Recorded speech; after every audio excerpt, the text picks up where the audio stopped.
Pag hindi mo siya pinakawalan, mapipilitan ako magsumbong sa pulis.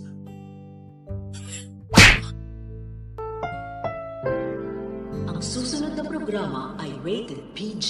Ito ay nangangailangan ng patnubay at gabay ng magulang para sa mga batang manunood.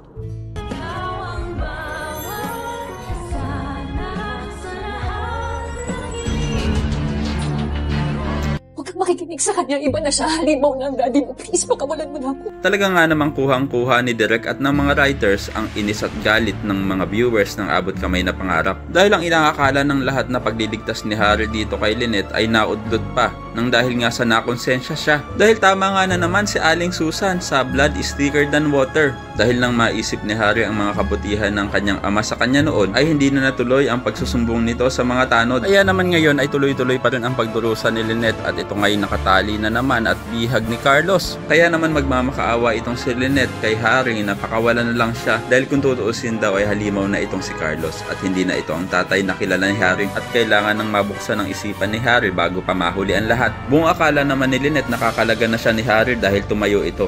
Pero pupunta lang pala ito sa kanyang ama upang pakiusapan ito na siya na mismo ang magpalaya sa kanyang asawa. Pero pag mamatigas nitong si Carlos na hindi niya daw pwedeng pakawalan si Lynette dahil pag ginawa niya yon ay tsak magsusumbong daw ito sa mga pulis at makakalaboso na silang mag-ama. Magtataka naman itong si Harry bakit siya dinadamay ng kanyang ama.